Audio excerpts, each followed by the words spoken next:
This episode of MMA Nuts is brought to you by Mattress Firm, our premier mattress provider. They provide a 120-night sleep trial, so if your mattress is not perfect, they will pick it up and find you a new one. Save 10% off your order with code MMANUTS10. Wild Alaskan Company. Healthy, affordable, convenient fish sent right to your door. Save $25 off using the link below. NordVPN. Get advanced security, internet freedom, and complete privacy. Save 70% off, plus get 1 month free with code MMANUTS. Tire Buyer. Buy tires online, get them shipped for free to an installer of your choice. Save 10% off, ship to store orders with code MMA10. Defense Soap. Everyday soaps for everybody. Use code MMANUTS to save 15% off your order. Hey fans, MMA Nuts episode 527. 527! My name's Engo Weigold. At Griffith MMA Show, by my fans, for our fans, walk the line between serious and ridiculous. What's going on over there? Kimosabi, back from the motherlands. Back from the land of discontent. What is Colorado? It's what's their slogan? Is it the show me state? Maybe. Show if it's your not, tits. it should be. Show me something. Yes, spent some time in Colorado vacationing, or on holiday, as the Europeans like to say. Oh, is that how they go? Yes, I was on holiday, Matt. I like that. It sounds cool. very European or something like that, right? But yeah, we took a week off. 4th of July happened. Do you have all your fingers? I have a couple. Okay. Yes. 2 tree good ones. I actually didn't even light any fireworks off. I don't know if I'm getting old or I just care about my dog too much. Yeah, it's bad for the dogs. So freaked out. I think they said there was some stat that said that is the biggest day for shelters, like 4th of July and 4th of July weekend, because of all the dogs that have run away. It's like fucking bananas. They run away because they're scared. Yeah, big time. I forgot what they said. They get like 30% of all the dogs they get in a year, probably in that weekend. Wow. Something crazy, some crazy stat. That's a lot. And you can quote me on that. 30%, huh? Sure. 31.5%. Yeah. Well, actually. But it's nice to take a little break. So should we talk about what happened? Yeah, so UFC 264, let's start with the pay-per-view buy rate. Where do you think that came in at, if you didn't see it already? 1.2 million. That's a good guess. That's where I would have guessed, right? 1.2. Dana White said he said, I got to be careful with this because we're a public company, so I have to give super accurate numbers now. Okay. So he said it's anywhere between 1.7 and 1.8 million buys, which is crazy when you think about it. Because they're in the hundreds of thousands, and 500,000 was considered good, and Conor like quadrupled that. Yeah, he's still crazy draw, right? Yeah. Holy shit. So that was kind of surprising. I also want to share. I don't know if you saw Jon Anik's suit for this show, so I'll share this with you. Oh, no, not the inside. What is that? Oh, I love it. All the reaction shots of like him and Rogan and DC going berserker. That's badass. Put a little competition with the Bruce Buffers. That's where you know you got too much money, as you start doing shit like that. Pretty much. And then one other thing, Jessica I, she was showing off her gash. Let me pull this up. That was one of my stories. Yes. Pretty nasty cut. Hang on. Let's pull her up here. Oh, hang on. That's the wrong one. That's her OnlyFans page. Wrong gash. We totally planned that joke, but I'm somewhere over. I think I opened it somewhere else. Okay, here's the gash wide open. You can actually see her skull. Oh, that's nasty. Pretty sweet. Pretty impressive. Pretty tough too. Take a shot like that and she's bleeding all over. And Yeah, hold on. Do you have the other ones too, or no? Want me to share? Do you have the gash wide shut? So here's what I have. I have what she looked like during the fight. You showed it without the blood. And this is it. This is it sewn shut, which doesn't look like it's gonna look so good when it's done. I feel like that's gonna be permanent, aka Frankenstein. Pretty much. I mean, I got one of those on my head. I think it's gone by now, but there's still remnants of a I don't remember how many stitches that was, but a plastic surgeon stitched my shit up, and I hope she had a surgeon do that, because them forehead scars get nasty. It'd be tough. Yeah. And then the last thing I want to show is Michelle Pereira did a little backflip. This is ESPN tweeting this out, so you can fucking. This was bananas. Yep. So, he's throwing a punch. The other guy's on the ground, gives up his back, throws a backflip, and then ends up in mount. But I think he also toe fucked that guy in the eyeball, or a foot hit him in the eye. Something happened on the flip here. Wait a minute, but he's down. He can't hit him with his feet. Well, he sure did right there. See the shin hit the head? And the guy's like, what the fuck? And then that's how he got mount. But hey, he still lost the fight. That's what's important. Yeah. Trying unique things, this man. Trying to be entertaining, a.k.a. Anderson Silva back in the day. In his approach. Funny you mentioned his name, Ingo. Why? Do you have a story about him? Conor McGregor versus Dustin Poirier. You want to talk about this? Yeah, what happened? Tell me. Well, tell me a story. Tell me a bedtime story. The thing I noticed is Conor has somehow turned heel on us again. At some he went to the good side for a minute, and now for some reason this thing with Poirier, heated up so bad, and they're talking about each other. He's talking about his wife and all this shit. But the fight itself, I felt like Conor was not winning that fight. Oh, I disagree 100%. I feel like Conor was winning until he wasn't.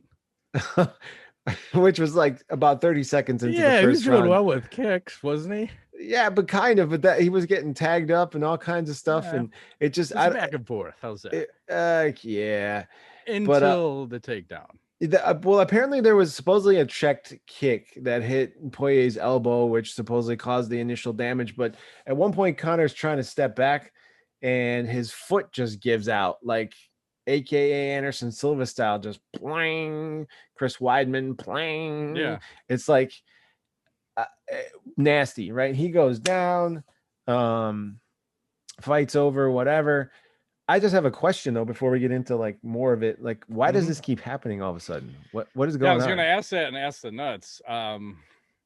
It's been a thing the last 3 months. We went so many years where we didn't see that shit happen. It was you had Corey Hill, then you had Anderson Silva, and then of late you had who got fucked up, Chris Weidman, Conor McGregor, and someone else had some kind of jacked up leg too, where he had a dead leg. I think maybe Jimmy Crute. I can't quite remember, but I feel like there was a third person in there with some kind of fucking leg issue. So I don't want to say it's a vaccine thing, but what has changed? I don't know what has changed for these guys in the last year, right? Is everyone's bone density just all of a sudden getting weaker? Is it less training? Too much training? I think McGregor's coach was saying he had a ankle injury going into the fight too. So are they coming in more compromised than they realize? Could be that. And well, a big money fight like that, you're not going to pull out. You got to fight. Yeah. But the other thing I want to talk about too is, so they're clinched up, they're against the cage. McGregor goes for the submission, but I question his fight IQ, because why are you taking the submission over position, right? He jumped guard when he had the guillotine. What the fuck are you doing? Why are you putting yourself on your back? You know damn well you can't give up. You can't get up off his back. The only reason he got up off of his back was because Poirier didn't like McGregor cheating and grabbing his glove and throwing up kicks. Yeah, he landed a handful of up kicks on him. He did, yeah. I don't know. I think he got tired. Is what I might think. be, but it just and also where is McGregor's sense of urgency to get back to his feet? Because when I saw him on the ground, it was like when Frank Mir was talking about grappling with Damian Maia. McGregor was just content to say, "This is my home now. I'm on my back. I'm not going anywhere because you're on top of me." I'm like, oh my God, don't put yourself in that position. So it just seems like McGregor is becoming a worse fighter. Am I wrong? What is going on here? Well, I think to me, it seems like he lost the fighter instinct. I don't think that his body is keeping up with his brain. He's talking a lot of trash all the time, but he's not backing it up anymore like he was before. So and so like he amps up his trash talk to try to create more hype and excitement, but he keeps losing. So it's like, and this, mind you, this is at 155. So, you know, I don't think he's fared very well since I think he lost 3 fights at this weight or something, didn't he? I don't remember. 3? It's been like, I want to say it was 2017 last time he won a fucking fight. At 155, Eddie Alvarez, maybe. That's who he. Yes. That's he beat Cowboy was the last time he beat somebody. At 155. He lost to Poirier twice. He lost to Habib. He beat Eddie Alvarez, but right. he only beat. That's it. No, Cowboy's in there too. But that was at welterweight. So that's a 170. So then at 155, it's Alvarez. At 155, he's 0-3 in his last 3. So I don't know. Maybe it's the weight cut. It could be that too. You know, trying to make weight at that weight constantly. I don't know. Well, it's probably a combination of everything. I think lack of, I don't want to say he has a terrible camp, but I think he needs a new training camp. I think he needs a fresh look because whatever they're doing now is not working. And I also wonder, like, what is your motivation? If you're Conor McGregor and I've got hundreds of millions of dollars, am I really going to fight the best fight I can? Because it looks like as soon as shit starts going the wrong way, I'm out.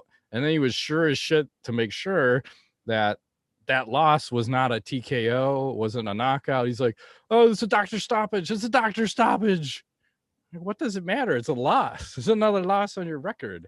And then both of them acting like children after a fight where Poirier is like trying to do the billionaire strut at him, and McGregor is talking about, in your sleep, bitch, I'll kill you, your wife. Like, what?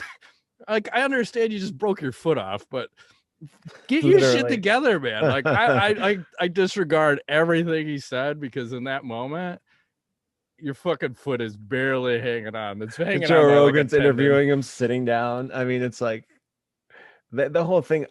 Joe didn't seem like he wanted to do all that. No. That just seems like. But okay. I mean, I feel like they had to. It's like in football, somebody gets the shit wrecked right before they get off the field. They get a guy over there to interview him. How you feeling, man? How the fuck do you think I feel? You fucking asshole. How's the knee? Yeah. Pointing in the wrong direction. So fuck off. Yeah. But look at Poirier's record over, they said, this is like the last 7 years. So beats McGregor twice, Hooker, loses to Nurmagomedov, beats Max Holloway, Eddie Alvarez, Justin Gaethje, and Anthony Pettis. So he's been on like quite the fucking terror. Yeah. And now he's going to fight Oliveira for the title. And you would think so. I think he's actually the favorite in that fight, which doesn't really surprise me. And the other weird stat was they said Poirier is the 3rd fastest fighter to reach 20 UFC victories behind John Jones and GSP. Whoa. Which is fucking bananas when you think about that. Like, that's putting him into another level of. He's the GOAT. He's the GOAT. Yeah, I haven't heard that yet. Who's going to say it? You just said it first. First person to coin the phrase. I think he might be the GOAT. He's the silent GOAT. He's a GOAT right now. Yeah. But is he on another level now too? Because I don't want to discount his win, you know. Yeah, I don't know. I don't think they need to fight again. I just don't. No, I agree. There's no reason for it. I think he beat Conor. I think he would have went on. I feel like he would have destroyed him in the second round. Conor did not. I consider it a win. And then if Conor comes back, what the hell do you do with him? He's got to switch weight divisions, 170 or 145, probably 170. Yeah. I don't know what kind of fight you make at 170 though, or 145.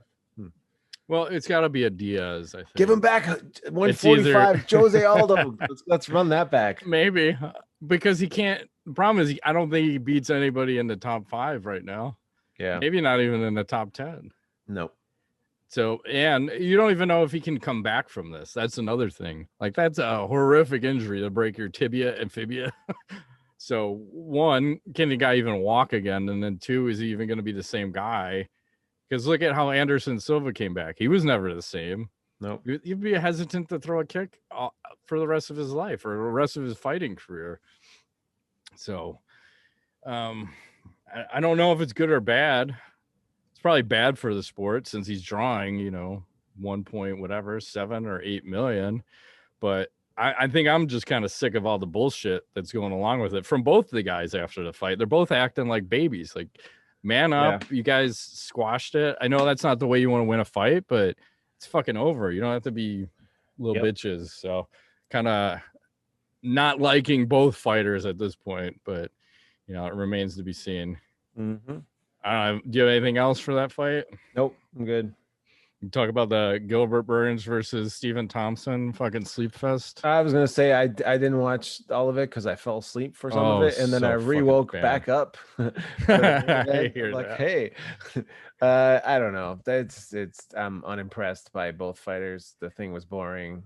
I think Stephen Wonderboy Thompson. That's the problem. How many boring fights has he had? Think of him and Woodley. Him and whoever, it's just this lack of engagement, and we're always playing this dance. And for you Gilbert, can't be the Wonder Boy and be boring. You just can't. No. And Gilbert Burns, they showed him on Embedded. Why does he have his wife on his underwear, and he's super happy about it? Hey, I'd be all right with that. Maybe it's a Valentine's gift. But who's gonna see that? Like, I'll tell you wear his wife on my underwear. Okay, fine. I'll pay for this. Mr. Burns, my friend would like to wear your wife on his underwear. Yeah, I'm gonna get a Christmas gift. I'm pissed off. Freaking, was he Brazilian? Yes, I'm gonna print those out. Hand delivering that to my door and an ass whooping. Maybe both. As long as you don't say it's the gays, Ingo. And when I say the gays, I mean his look. Yeah. Anyway, so we can move right from that fight because that was typical Wonder Boy, I think, and something that nobody really cared about. But how about this Tai Tuivasa versus Greg Hardy? So that was exciting. Couple of big boys going at it. And I like Tai walks out to Spice Girls Wannabe, and he's having a grand old time out there. And Greg Hardy, and I think it lasted about a minute. So Greg Hardy lands a big shot, and then Tai just kind of takes it, comes back with his own left hook, knocks Hardy out. And it was weird because he kind of stunted his growth on that shot where he just hits him. And like, kind of out for the count on that one.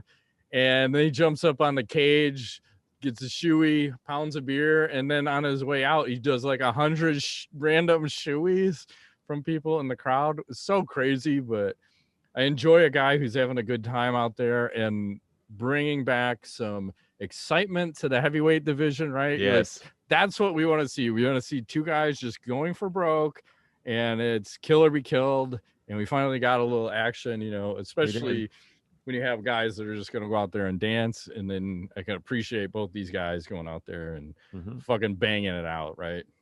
Yep. The only other fight we should talk about is that Sean O'Malley Chris Moutinho. Yeah, go ahead. Which, man, this was a one-sided shellacking. I feel like Moutinho was using his face to block the shots of Sean O'Malley. The Homer Simpson approach of I'll take 23 shots to land one. Yes, and it was actually working for him for a moment there. Yeah, because O'Malley is better with distance. So yeah. Kris kept closing distance and making him have to get off angle and use a lot of teeps to keep him off. And I was like, holy shit. But my question to you is, this was stopped with 20 seconds left or something, 17 seconds. Do you feel like, I think it was Herb Dean, should have let this go to the bell for any reason? Because, 100% should have. It was a fucking terrible stoppage. So here's a guy who gets his debut in the UFC. I believe he took it on 10 or 11 days short notice. He's going to war. I don't give a fuck that O'Malley landed at an 80% rate in this fight. And I think he may have set a UFC record for strikes landed because that was a guy's game plan, was just to take blows. It wasn't like he was rocked. He wasn't bleeding profusely. He's still coming forward. And as soon as Herb Dean stopped it, he's in Herb's face like, what the fuck are you doing? Like, give that guy the respect to finish the fight because he's not injured enough to stop going. And how many additional shots is he going to take in that 20 seconds? It might have been quite a bit, actually, but potentially another 100. But I'm okay with him taking those shots because I feel like he's earned that to make it to the end. So we'll see how this guy progresses, but that was fucking impressive. I can't remember someone employing that kind of strategy, because he was landing hard shots too. It wasn't like he was just eating 80% of what was thrown at him. He was still landing shit in the process. I don't know if O'Malley was ever actually hurt, but he landed on him. So kudos to him. And they win a little fight of the night action. And then just for this card, they bumped everything to 75 grand for the fight of the night and performance of the night. But fucking impressive, man, right? Yep, I would agree. Very impressive. And let's talk a little bit about our sponsor. A little Manscaped action, Ingo. So summer's coming. Are you ready to unveil your beach bod? You're in luck. Our friends at Manscaped just launched their 4th generation performance package, which includes the Lawnmower 4.0. You heard that right, the 4.0. Complement your summer bod with a trim from the leaders in male grooming. The sun is shining and calling your name, fellas. Join the 2 million men worldwide who trust Manscaped and get ready for hot gas summer. That's how it's got to be said every time. And by going to manscaped.com for 20% off plus free shipping with code MMANUTS20. Yes, sir. And let me see. They throw in 2 free gifts, with the performance package. You get some boxers and the Shed travel bag. I gotta say, like, I didn't believe him when the marketing says like it's all waterproof. So the other day I'm in the shower and I'm like, let me give this a try, right? And it worked. I was pleasantly surprised that I didn't cut myself. Number one, that has happened. I told the story in the past. And number 2, that when I was done, I rinsed the sucker off, put it on the counter, let it dry. Next day, still working like a champ, no problems. So as Matt said earlier, you can get 20% off with free shipping with the code MMANUTS20 at manscaped.com. That's 20% off, people, with free shipping with the code MMANUTS20 at manscaped.com. Escape the shrubs and weeds this summer and shine with Manscaped. That's what it's all about. Shine on. Sweet. Like the Dreamweaver. That's right. Something like that. What else is happening out there as I'm holding off to make a drink? Dream weaving, Matt. Yes. Nevada, while we were waiting between 4th of July and now, has said, the commission there, I should say, they will no longer punish fighters for marijuana moving forward. And Jeff Nowitzki commenting on this, and he says, how about that? NSAC no longer sanctioning for marijuana. Crazy that in my tenure with the UFC, I've seen NSAC try to suspend Nick Diaz for life for marijuana. For life? To this. Big credit to exec director Bob Bennett for spearheading this change. Just don't show up to the fight impaired. So what do you think? Good thing, bad thing? About fucking time, right? Jesus Christ. This is how it should have been from day one. It's been legal in multiple states. And the funny thing is, I think Texas still said, oh, fuck you. We're still going to test for marijuana and we'll still suspend people. Because they're ass backwards, some of these states you can be drunk. You can show drunk to the fight, right? So with stupid. Guns. Multiple ones. It's fine. Yeah, but you just can't be high. So stupid. But I think it's great. And just even on top of that, they announced that Nick Diaz versus Robbie Lawler 2 is about 95% done for UFC 266 in Vegas on September 25th. So I like it. Perfect. And that's the fight I think I wanted to see most, is just make that rematch happen. I don't remember how many years ago, 12, call it 12, way long ago when Nick knocked him out.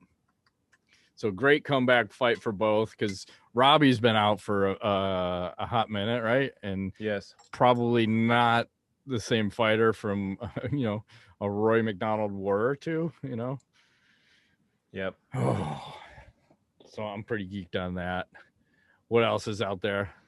The last thing I have for news is this. Did you see this UFC 265 poster? Derek Lewis versus Gagne and Nunes versus Pena. What do you think about this? I'm getting a weird vibe. Like, as Dr. Ken would say, ha, gay. So I don't know. The girls, and I'm not saying that because there's the ladies in the background. I'm not a fan of this. Yeah, I pretty much hate everything about this, but it's happening, which is exciting, I guess. Interim title for no reason. Yes. Moving right along. Yes, please. Paige VanZant, little quote from her. She says, "I will say when I signed with Bare Knuckle Fighting Championship, I was making more money than I had made in my entire UFC career. Now I'm making more money than my entire Bare Knuckle Fighting Championship contract in like a month," because she's talking about her OnlyFans page. She says, "Pretty crazy. Can you believe that? Like she's making more in a month than she is in her entire Bare Knuckle Fighting Championship contract, which is more than she was making in her entire UFC career." OnlyFans for like racy photos. Yeah. And sick motherfuckers out there. Well, there's a thread on the underground if you want to see them for free. Oh, okay. I'm just saying. She's about 2 months away from full-on porn, but hey, whatever it is, good for her. Mm-hmm. And July 23rd is her fight against Rach Ostovich in the Bare Knuckle Fighting Championship. So I'm geeked to see that. I don't know who's going to win that one because they're both not high level, but we'll see. Remains to be seen. Mm-hmm. All right, moving right along. I got to get some sound here. I got to make sure everything's working. Sometimes when I click on stuff, it's way too loud. So you remember a couple weeks ago, Hasbulla was fighting that monkey and it jumped on his head and it was fucking him up. So now he's made nice with the monkey. Jimmy Choo. Jimmy Choo. You're feeding the monkey.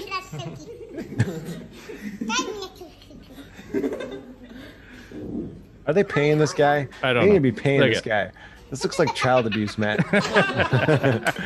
He's like, fuck yeah, monkey. Take that cookie or cracker and cheese with my big ass Coca-Cola. Oh my God, Matt. What are you doing to us? What do you mean? He's happy. Like, I've got no problem with this man.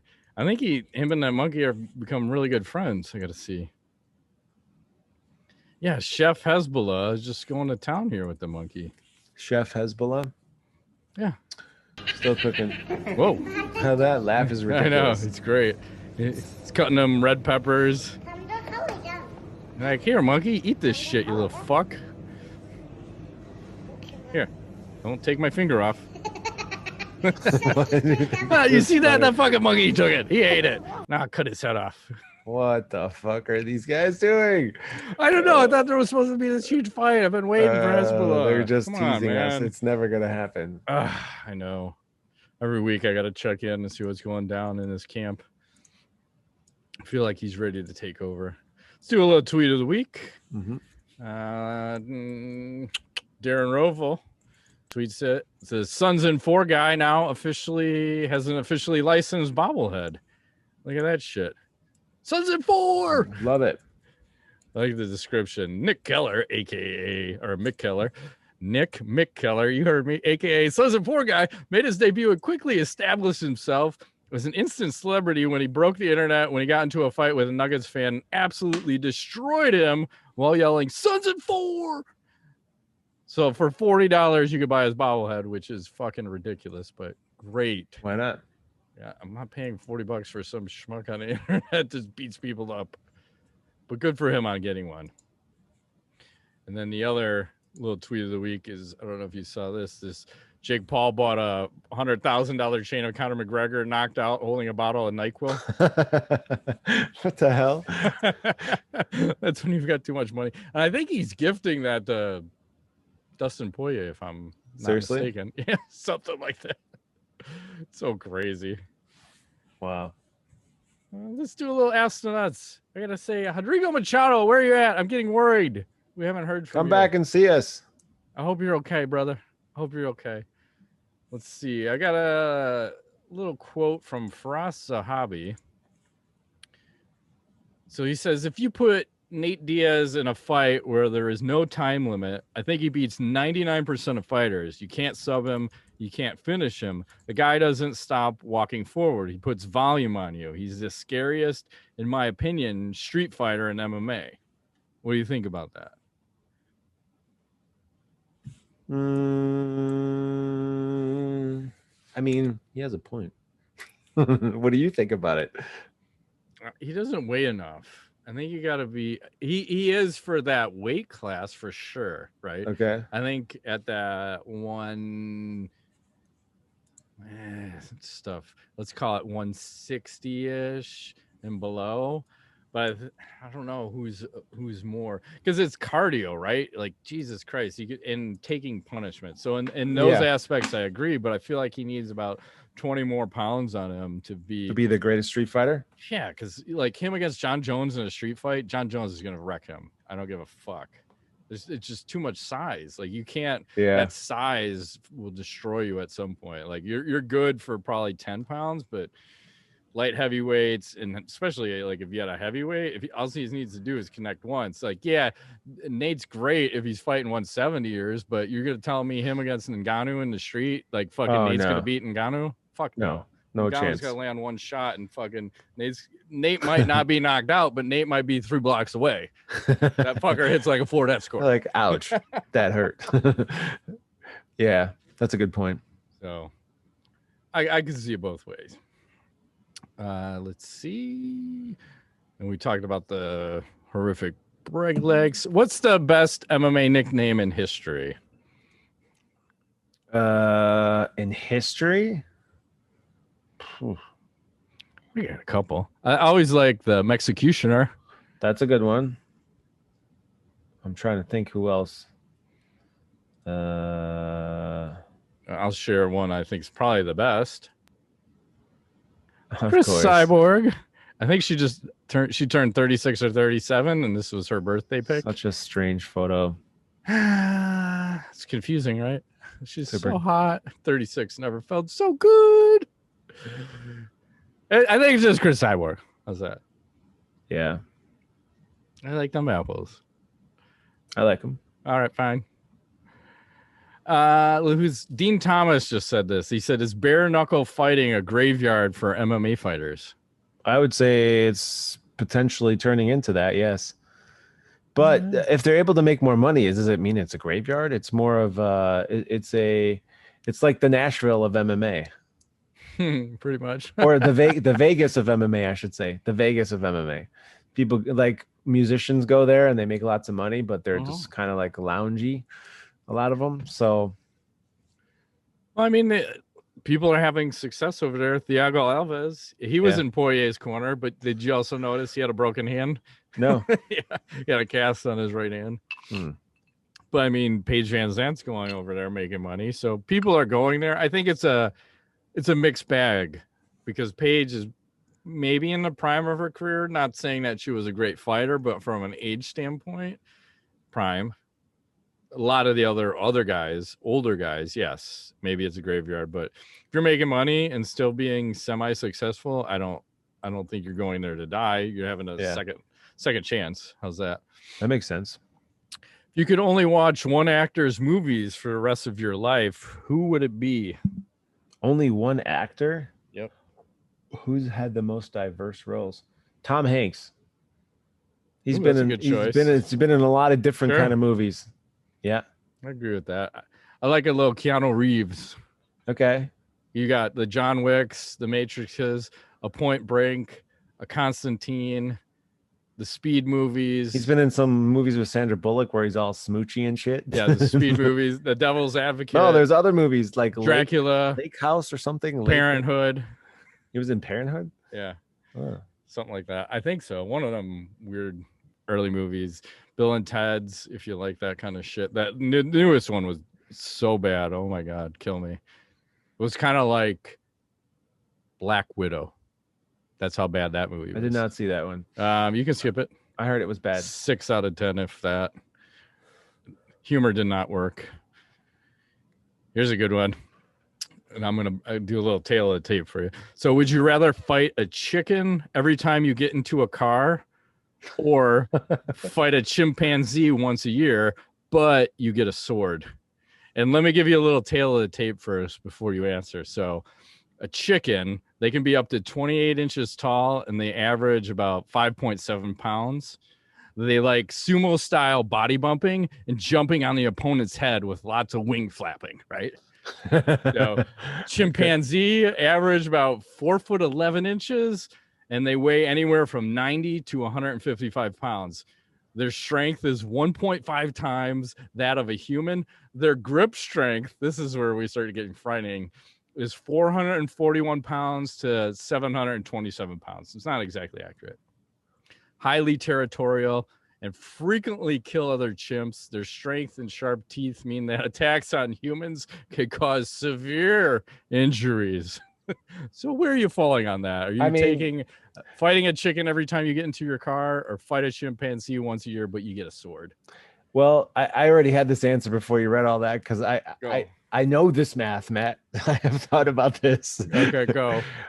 What I'm thinking is the chicken makes a whole lot of sense, because you could kill that fucker and then you got free chicken. So imagine every time you get in the car, you just get chicken. So you got free range, motherfucker. Free range chicken. But yeah, I would take chicken every time. I don't want to fuck with a gorilla or a chimpanzee or an orangutan or anything that looks like a human being. That's not a human being. I'm okay. I'm gonna pass. I just feel like I'm gonna get sick of punting chickens for the rest of my life. Like every time I go into my car, like, oh fuck, I forgot my sunglasses. I gotta go back in my car. This fucking chicken's back again. And I gotta fucking punt him. And I remember trying to chase the chicken and catch him in Hawaii. And I don't know how the fuck Rocky did that, because those fuckers are fast. And then they ran into the forest and I couldn't catch them. But I think I'm actually gonna fight the goddamn chimpanzee once a year with a sword, because I could train a whole year with that sword and get really skilled. And that chimpanzee is going to want none of that shit. When I got a fucking sword and I'm really skilled with it, I'm going to fuck him up. Bah! Then I'm going to eat chimpanzee once a year. Whack! And like the brains, like some fucking Raiders of the Lost Ark type of shit. Okay. I don't know. I'm looking for the challenge. I agree with you on the chicken though. I like a free chicken. You can just go to your car then. Like I want to eat and I go back to my car. So. Guy knowledge. I'll say this. Yes. During my travels, I downloaded some like random iOS games or whatever to check out. I think mobile gaming has come a long way. And if you're looking for like something to play, there's some good options now. Even like Apple Arcade has like NBA 2K basketball. So interesting. It's like free if you have that Apple Arcade thing. Or they have a lot of the old GTAs on there you can grab. And then a whole host of newer games, like different styles of stuff. So I don't know. Like it's hard for me to sit down at a console anymore. So like Xbox, like to have all this time. But like I always have my phone. So you can play like some shit. And they make all these cool attachments now. I don't know if you saw those. I don't have that, but where you can get like a controller where your phone sticks into it. And then your phone turns into like a gaming console. So I don't know, if you need something to do on the plane, I recommend. I might we'll see. There's some fun puzzle games and stuff. Depends what kind of game you're into, but and even with your iPhone you can bring your Xbox controller, so you could load GTA on your iPhone. Oh, that's crazy talk. And you can Bluetooth connect it to it, and it's just like playing the game on your Xbox. Wow. I forgot to mention that part. That was the game changer, is the Xbox controller. So I might go berserker with that. Let's see what I have for knowledge here. Let me share the screen. It says 2 men in Virginia wore watermelons on their heads to shoplift alcohol from a gas station. Yes, watermelons. I mean, water felons. Wow. I don't know where I found that. And then we'll close it on this last one. I'll just show myself out. Munch that box, munch that box, munch that box. What the heck is this? That's how they do cartwheels in the country, apparently. I like it. Exit stage right. Whoa. Anyways, I've seen it all. Hopefully. That's what we're here for. So I will be on vacation next week, so no show next week. Hopefully I'll come back. I might do a 45-minute just my pants down show. That's fine. You're in the show me state still, right? Show me this, I'll show me stream that. it live from my pants. You'd be like that song before the show, like, where are my keys? You can go, Yes. Your butthole. In my butthole. Something like that. In your butthole. Someone's butthole. Not mine. If it's going in anybody's butthole, it's not mine. Anyway. So I will be on. We'll be back in a couple weeks. Going to Hawaii's, the Big Island. Dreams of margaritas and senoritas, and/or beaches, mostly beaches, bodyboards, wine, good weather, negative COVID tests. Yes, it'll all work out. Matt's already there. He's like Goodbye. floating. He's floating. I'm actually there right now. I'm just fucking phoning this shit in right now. Okay. I'm in Hawaii with a fake backdrop. I saw you floating off the screen as you're talking. Like those guys that are doing the Zoom calls while they're fucking driving. Yeah, actually on the beach. So. Exactly. All right, man. Shut it down. Have a good trip. See you Thank later. you. That's been this week's edition of MMANUTS. My name's Ingo Wego. Matt Griffith, thanks for playing.